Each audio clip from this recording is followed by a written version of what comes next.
Hello, this is Eleanor with Audible Local Ledger. Today is Tuesday, April 29th, and I'll be reading you some stories from the Fall River Reporter.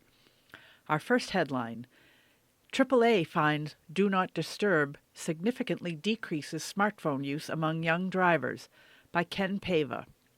Westwood, Mass. New research from the AAA Foundation for Traffic Safety shows that a smartphone's Do Not Disturb feature, when activated, can be effective in reducing smartphone interactions when driving. Distracted driving killed over 3,200 people in 2023, according to the National Highway Traffic Safety Administration, although researchers believe that number is higher. And despite texting bans in almost all 50 states, distraction remains a prevalent problem among drivers, especially younger generations. Despite their potential to reduce distraction, smartphone technology-based countermeasures like the DND feature are not widely used by drivers. To uncover the reasons why, the AAA Foundation for Traffic Safety examined what's causing drivers to avoid these features and how to overcome their objections. What's keeping drivers from using DND? The findings show that some major misconceptions about how the technology works are behind drivers' apprehension. Drivers cited limited access to music and navigation as reasons not to activate DND features. However, current smartphone blocking features allow music and navigation to be used when activated. Other barriers mentioned by drivers included not realizing these features were available or forgetting to turn them on. Another overarching theme regarding why drivers shy away from turning on these features is something most people can relate to: FOMO, fear of missing out. People worry that if DND features are activated, they may miss an important call or text while driving. Despite this resistance, many drivers favor DND features that automatically turn on during stressful situations like heavy rain, snow, or traffic. This preference suggests that drivers are more inclined to use this feature to reduce distraction when there are greater demands on their attention. Other factors that would influence the use of DND features include improved accuracy in recognizing when a user is not a driver, control over what apps are restricted, and insurance discounts. The impact of training and education. The study also revealed that younger drivers, ages 18 to 24, a group more likely to use their phones when behind the wheel, are more knowledgeable about DND features than older generations. Compared with drivers 25 and older, the 18 to 24-year-old group was more likely to say they know how to use DND and more likely to know it can be set to automatically turn on and more likely to report current usage. However, the younger group was also more likely to think they can drive safely and message, more likely to want to see notifications, and more likely to experience FOMO than drivers who are 25 and older. Since this group is more prone to driving distracted, researchers were curious whether training and education could improve awareness and understanding of DND features, leading to increased usage. In an on-road study, participants ages 18 to 24 were monitored for 10 weeks, 5 weeks with no interventions, and 5 weeks using a DND feature. Between the two periods, a survey was given to assess current knowledge of the technology, followed by training on how to use it. It's important to note that the DND feature was set to turn on automatically when driving was detected, and participants were told to keep this setting on for the remainder of the study. The results. Before training, 50% of participants did not know their phone had a DND feature. 85% reported not knowing how to use it. 65% did not know it could be set to turn on automatically when driving was detected. After training, 100% of participants knew their phone had a DND feature, knew how to use it, and knew that it could be set to turn on automatically. There was a 41% decrease in smartphone interactions. Participants were 6% less likely to pick up their phone. Opinions of DND features remained unchanged.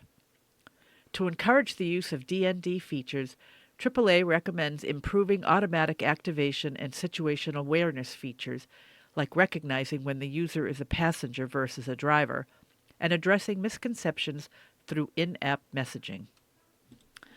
Our next headline: Massachusetts Police Departments warn public and participants of Senior Assassin Game by Ken Pava. It may seem harmless, but it has caused serious injury to students across the country, with one teen in Minnesota being run over just this month. A game called Senior Assassin has gained popularity among high school students and involves participants using water guns to stalk and shoot each other in an attempt to be the last senior standing, somewhat similar to a game of hide and seek. Massachusetts police departments, including Sharon and Walpole, are warning the public and participants. The Walpole Police Department noted that much of the activity associated with Senior Assassin can appear suspicious, which often results in calls to police. This can include, but is not limited to, participants trespassing on private property, erratic vehicle operation, and suspicious activity loitering in residential neighborhoods. Sharon Police Department made it clear they do not condone the game and are committed to keeping the community informed and ensuring the safety of all residents.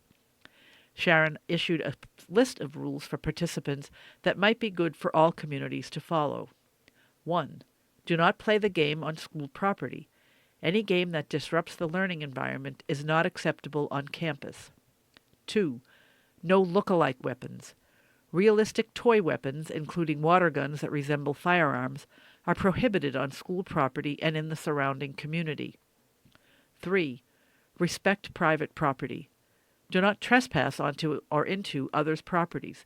If you are asked to leave someone's property, please do so promptly and without confrontation. 4. Use brightly colored water guns. To help ensure that your toy is easily identifiable, use brightly colored, non-threatening water guns. 5. Avoid hiding in dark or secluded areas. Carrying anything that could be mistaken for a firearm, including toys or accessories, or hiding in dark places, is a recipe for disaster. 6. No masks or camouflage. To avoid alarming the public, do not wear masks or camouflage clothing, as these can make it difficult to distinguish between a harmless game and a potentially dangerous situation. 7. If approached by law enforcement, do not run or hide. If you are approached by the police, remain calm and explain that you are participating in a game. Clear communication can help avoid confusion and potential escalation. Our next headline: Fall River Cafe announces initiative to grow herbs in planters for community members at no charge, by Ken Pava. A Fall River spot known for its unique style, tasty treats, and giving back is once again launching an initiative to help the community. Christopher's at 1816 South Main Street is aiming to help others eat with healthier ingredients, as they announced a new experiment on Monday. You know, a lot of times in a lot of inner city neighborhoods like the one my cafe is in, people don't always have the ability to cook with natural, healthy ingredients. For cost, availability, or just lack of knowledge, it's cheaper, unhealthy food that is readily available. Starting this week around the cafe, we will start to plant some fresh herbs and raised planters around the cafe for our neighborhood to explore and cook with free of charge. This is kind of another crazy experiment of mine, so bear with me. In addition, we will have recipe cards and such to make it affordable and family-friendly. Stay tuned while the beds are being made. This isn't the first time that Christopher's has given back. Outside of 1816 South Main Street, they often have free fruits, veggies, and now breads for those in need. In a previous year, they posted on social media that due to the heat and receiving free product, they would be giving out free water with no questions asked. The eatery has also combined with community members to host drives, cleanups, and feeding of the homeless. Christopher's is known for a rotating menu of breakfast items, fresh baked goods, breads, croissants, bagels, pretzels, salads, and to-go meals, gourmet sandwiches, iced hot coffee, house-made soups, charcuterie boards, cakes, pies, pastries, and a variety of cookies and desserts from around the world. In addition to the 1816 South Main Street location, Christopher's recently opened the former cafeteria at Travelers Insurance at 99 South Main Street. Next headline: Fall River Police investigating afternoon shooting in Corky Row. Ken Pava. The Fall River Police Department is on scene of an afternoon shooting in the city. A call came into dispatch that someone heard 2 gunshots in the area of 3rd Street at approximately 3:45 p.m. Upon arrival, officers located shell casings in the area of 554 3rd Street, according to scanner transmissions.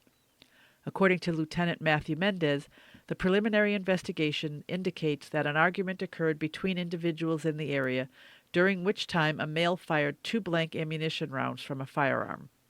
The incident remains under investigation. Next headline: Massachusetts Senate Democrats use informal session to slam Trump administration. America is becoming unrecognizable. Ken Pava. Boston. Informal sessions in the Massachusetts legislature aren't known for a lot of activity. That didn't stop someone on Beacon Hill from voicing their displeasure toward the current administration in Washington, D.C. According to Chris Lizinski of State House News Service, Senate Democrats spent more than 2 hours Monday slamming the Trump administration, devoting lengthy speeches to their concerns about immigration law enforcement. Lizinski stated that Senate President Karen Spilka, who typically does not attend informal sessions, kicked off the trend before 13 of her colleagues added remarks of their own. Saying, "America is becoming unrecognizable," Spilka added, "I'm afraid we are entering a dark chapter of our nation's history." The Senate did not advance any resolution or legislation related to the concerns about Trump, and the only concrete action at Monday's session was adding to the record 1 report from the Parole Board and another from the Comptroller's Office. Senators plan another informal session Thursday. Republican Senator Kelly Dooner of Taunton was the only senator in the chamber at 11 a.m. An informal session typically considers routine, non-controversial matters without taking roll call votes. These sessions are typically held on Mondays and Thursdays and are used to finalize routine business where attendance is limited. Immigration and its recent enforcement have become a hot-button issue that has divided many Republicans and Democrats. According to the AP, the Associated Press, a recent survey from the AP NORC Center for Public Affairs Research finds that 46% of U.S. adults approve of Trump's handling of immigration. Our next headline: Dartmouth police arrested man accused of fleeing from Freetown police, crashing stolen vehicle. By Ken Pava. Dartmouth. A local man is accused of crashing a stolen vehicle after fleeing from police over the weekend. According to Dartmouth Police, on Saturday at approximately 2:15 p.m., members of the Dartmouth Police Department responded to the area of 576 High Hill Road for a reported single motor vehicle crash involving a gray Dodge Charger, where the operator subsequently fled the scene on foot. While responding to the scene, Freetown Police contacted the department and advised that they had just attempted to stop the Dodge Charger in their town, but the operator refused to stop for their officers. Further investigation revealed that the Charger had been previously reported stolen out of the city of New Bedford. Dartmouth police officers set up a perimeter and searched the area of the crash, and the operator of the Charger, 20-year-old Evan Gonzalez, was located and taken into custody without incident by detectives Matthew DeRogers and Matthew Correa. Gonzalez was transported to an area hospital for the treatment of minor injuries due to the motor vehicle crash. Upon his release from the hospital, Gonzalez was processed at Dartmouth Police Headquarters and later transported to the Ash Street House of Correction to await bail. At Monday's arraignment, Gonzalez pled not guilty and was released on personal recognizance, with a pretrial hearing scheduled for May 19th.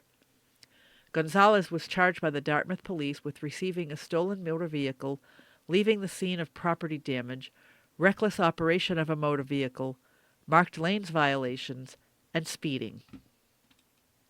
As a reminder, this is Audible Local Ledger for Tuesday, April 29th, and we're reading stories from the Fall River Reporter. The next headline: Fall River man pleads not guilty and held without bail after fatal city shooting, by Ken Pava.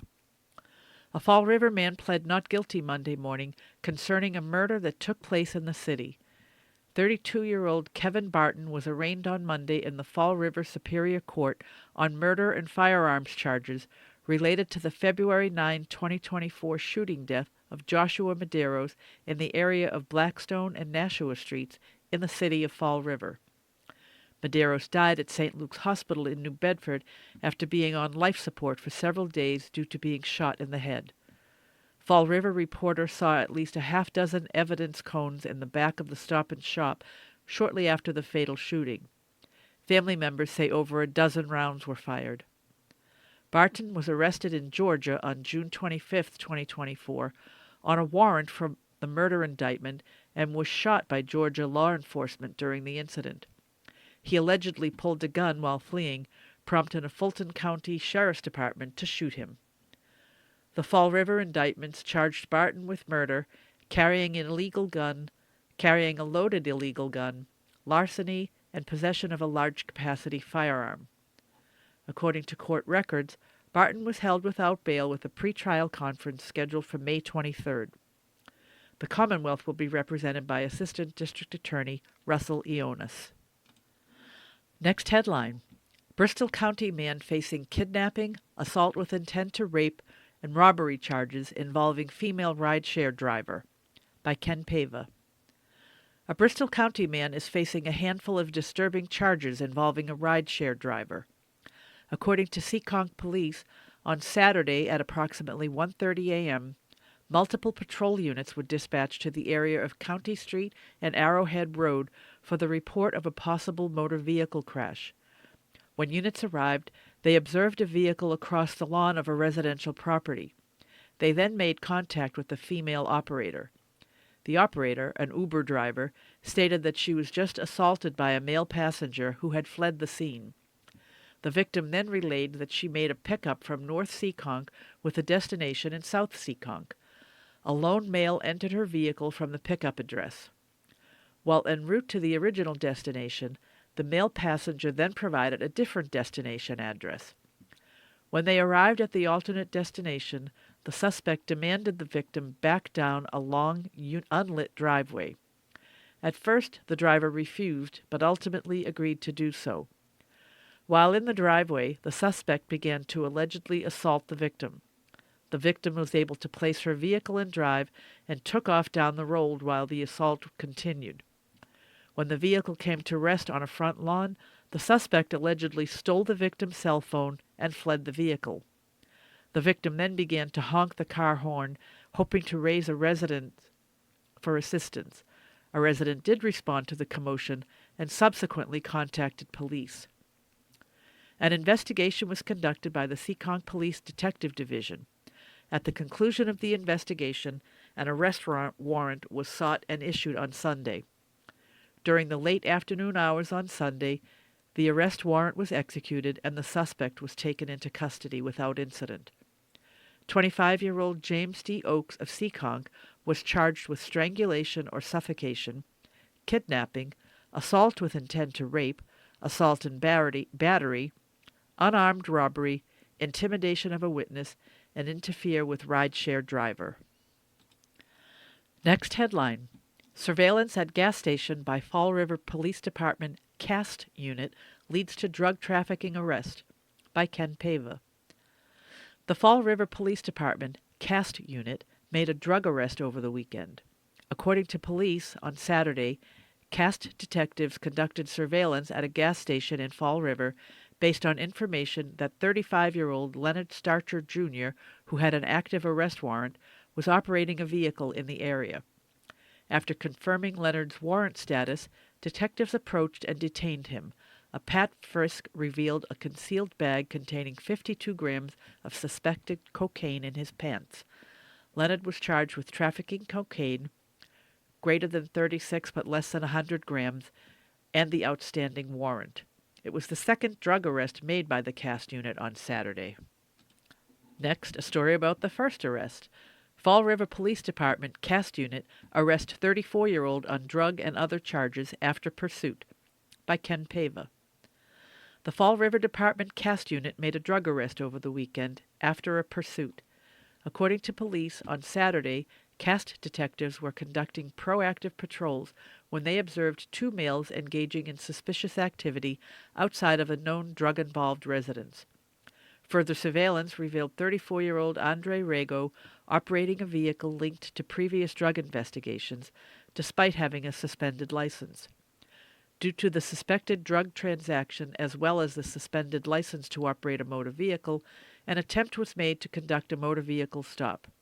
Rego fled in the vehicle and was later located on Pebble Street. He exited the vehicle, which led to a foot pursuit, which resulted in Rego being apprehended. A search of the vehicle uncovered approximately 4.1 grams of fentanyl.